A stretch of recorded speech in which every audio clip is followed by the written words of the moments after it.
கொள்கை கிடையாது. 26 ஆட்சி அமைக்கும் போது எங்க அந்நிய துணை முதலமைச்சர் கூட வாய்ப்பு இருக்கு. இந்த அளவுல அனைத்து இந்த அண்ணா திராவிட முன்னேற்ற கழகம் தேசிய முற்போக்கு திராவிட கழகத்தோடு நாங்க ஒத்துமையா இருக்கோம். முதல் கனவு போட்டா கூட 26 ஆட்சி அமைக்க முடியாது. சிவா பையனை சொல்றாங்க, நீயே உனது கட்சியில சரியா கொள்கை கிடையாது.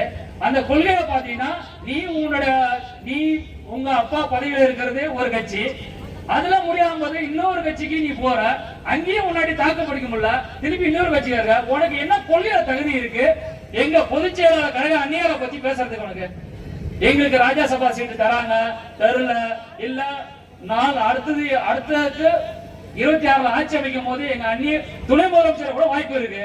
எங்களுக்குள்ள அனைத்து இந்திய அண்ணா திராவிட முன்னேற்ற கழகமும் தேசிய முற்போக்கு கழகமும் எங்க அந்நியார் பொதுச் செயலாளருக்கும் அனைத்து இந்திய அண்ணா திராவிட முன்னேற்ற கழகத்தின் கழக பொதுச் செயலாளர் எடப்பாடி அண்ணன் அவர்களுக்கும் என்ன ஒப்பந்தம் போட அவங்களுக்கு தெரியும். அதாவதுங்க, பேசும்போது மைக்கில் பேசும்போது சரிதான், வீடியோல பேசும்போது எந்த ஒரு தலைவரும் சின்ன ஒரு டெங்கே ஏற்படும். திடீர்னு அவங்க எவ்வளவு வேலையை பார்த்துட்டு இருப்பாங்க, டக்குன்னு பாத்தீங்கன்னா அவங்க ஒரு ஏதோ பண்ணுவோம். அப்போ வந்து யார் சொன்னது அப்படின்னு சொல்றாங்க. அப்போ வந்து சுதாரித்து கொண்டு எடப்பாடி அண்ணா சுதாரித்து கொண்டு திருப்பி சொல்லிட்டாங்க, அன்று மாலையே நீங்கள் எதுவும் சொல்லாதீங்க, உங்களுக்கு சொன்ன வாக்குறுதிப்படி கண்டிப்பாக ராஜ்யசபா சீட்டு நாங்கள் தருகிறோம். அது இல்லாமல் 2006 உங்க கூட தான் கூட்டணி நாங்கள் இருப்போம். அந்த கூட்டணி வெற்றி பெறும் பட்சத்தில் முதலமைச்சர் துணை முதலமைச்சர் நம்ம கூட பகிர்ந்துக்கலாம் என்று இந்த அளவுக்கு பேசிட்டு இருக்காங்க. இந்த அளவுக்கு அனைத்து இந்த அண்ணா திராவிட முன்னேற்ற கழகம் தேசிய முற்போக்கு திராவிட கழகத்தோடு நாங்க ஒத்துமையா இருக்கோம். இதை கெடுக்கணும்.